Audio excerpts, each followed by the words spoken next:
नमस्कार दर्शक बंधु आपण मानंकु पूर्व पक्ष प्रस्तुत देश दर्पण को मु परशुराम दास स्वागत करुछि।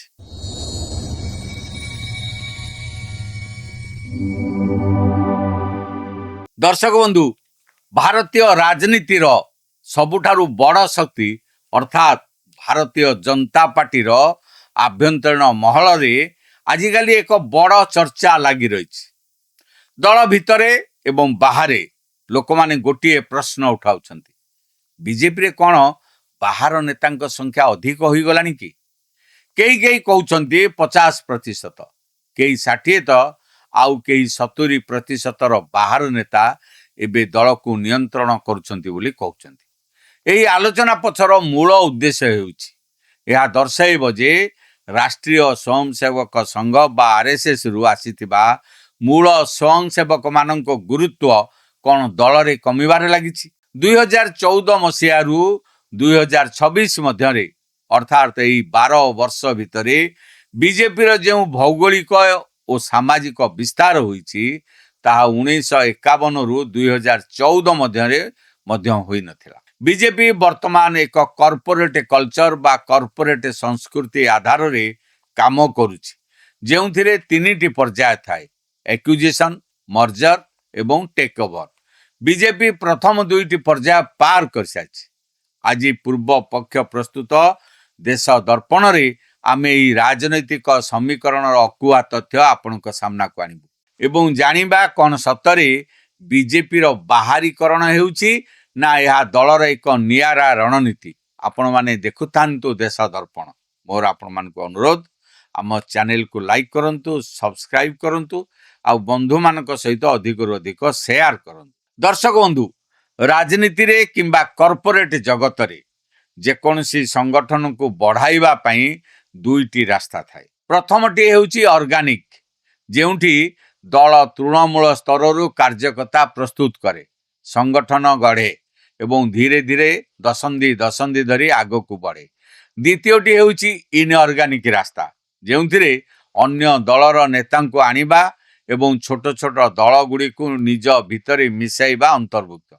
बीजेपी जदि केवल ऑर्गेनिक रास्ता रे जाई थांता तेबे समग्र भारत रे पहुंचीबा पई ताको आहुरी अनेक दशंधि अपेक्षा करबा को पड़ी थांता, किंतु कम समय मध्यरे दल को विश्वर सबुठारु बड़ पार्टी बनाइबा पई एई कॉर्पोरेट रणनीति अपना जाउछि।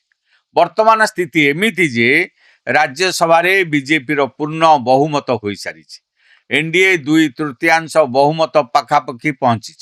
लोकसभा रे बीजेपी रो निजस्व 240 सीट थिले मध्य सेमाने समर्थक सांसदों संख्या लगातार बढ़ाइबा को चेष्टा करुछन, किंतु जेउ माने आज बीजेपी रे बाहर लोक भर्ती हेउछंती बोली कांदुछंती सेमानंको इतिहास रो किछि गुरुत्वपूर्ण तथ्य जानिबा निहाती जरूरी।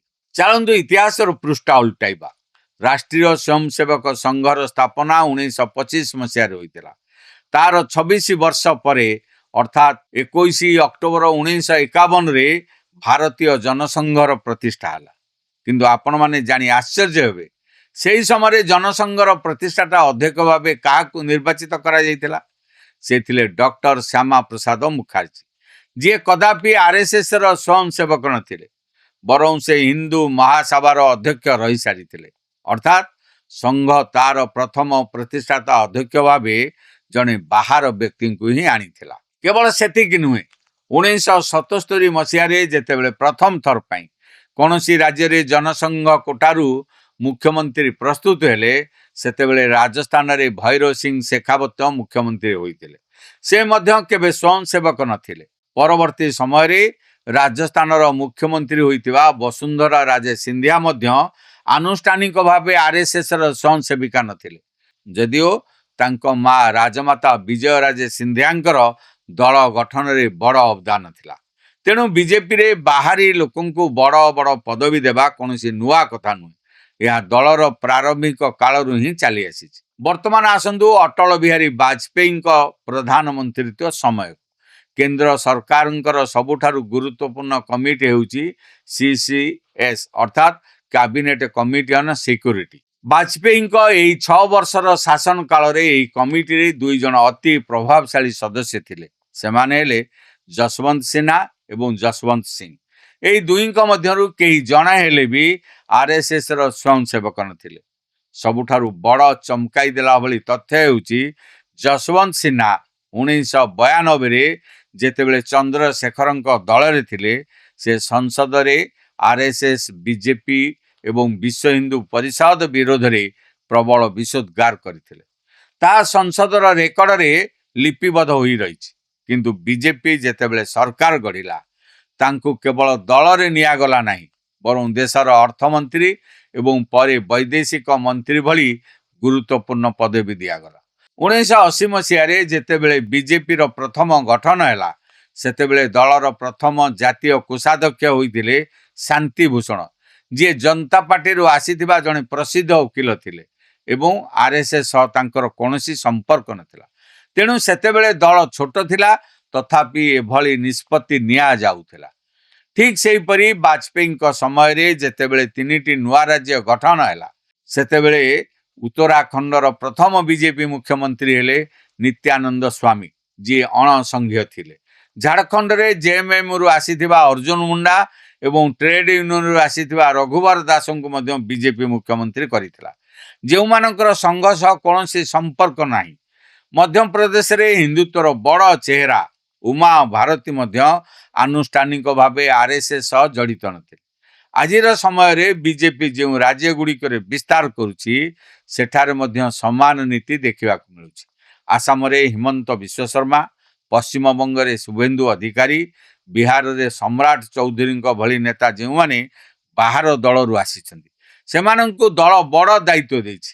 ଏପରିକି ଆଗକୁ ଯଦି ପଞ୍ଜାବରେ ବିଜେପି ସରକାର ଗଢ଼େ, ତେବେ ସେଠାରେ ମଧ୍ୟ କୌଣସି ଅଣସଂଘୀୟ ଚେହେରା ମୁଖ୍ୟମନ୍ତ୍ରୀ ହେବାର ବହୁତ ସମ୍ଭାବନା ରହିଛି। ରାଜନୀତି ବିଶ୍ଳେଷକମାନଙ୍କ ମତରେ 24 କ୍ୟାରେଟ ସୁନାରେ ଗହଣା କେବେ ତିଆରି ହୋଇପାରେନି, ସେଥିରେ କିଛି ମିଶ୍ରଣ କରିବାକୁ ପଡ଼ିଥାଏ।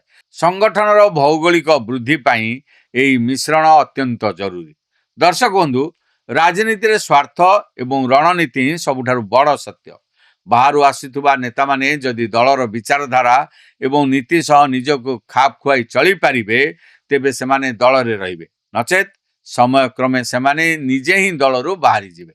ତେଣୁ ବିଜେପିର ବାହାରୀକରଣକୁ ନେଇ କ୍ଷୋଭ ପ୍ରକାଶ କରିବା ବଦଳରେ ଏହାକୁ ଦଳର ଏକ ବଡ଼ ବ୍ୟବସାୟିକ ଏବଂ ରାଜନୈତିକ ବିସ୍ତାର ଭାବେ ଦେଖିବା ଆବଶ୍ୟକ।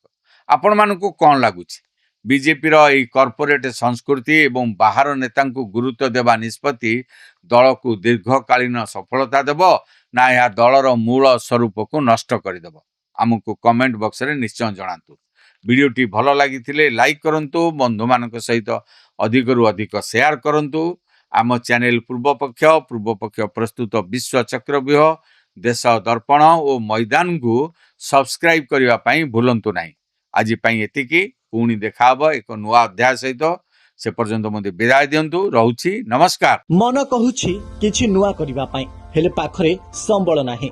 ତେବେ ବ୍ୟସ୍ତ ହୁଅନ୍ତୁ ନାହିଁ, ମଧୁଲିକା ଏଣ୍ଟରପ୍ରାଇଜେସ୍ ଏବେ ବୁଝିବ ଆପଣଙ୍କ ମନ କଥା। କ୍ଷୁଦ୍ର ଶିଳ୍ପ ଠାରୁ ନେଇ ମଧ୍ୟମ ଶିଳ୍ପ ପାଇଁ ସୁଲଭ ମୂଲ୍ୟରେ ଯୋଗାଇ ଦେବ ସମସ୍ତ ପ୍ରକାର ମେସିନ ଓ ର ମ୍ୟାଟେରିଆଲ, ଯାହାକୁ ନେଇ ଆପଣ ସହଜରେ ଆରମ୍ଭ କରିପାରିବେ ନୂଆ ଏକ ବ୍ୟବସାୟ। ଅଧିକ ଜାଣିବା ପାଇଁ ଆଜି ହିଁ କଲ୍ କରନ୍ତୁ।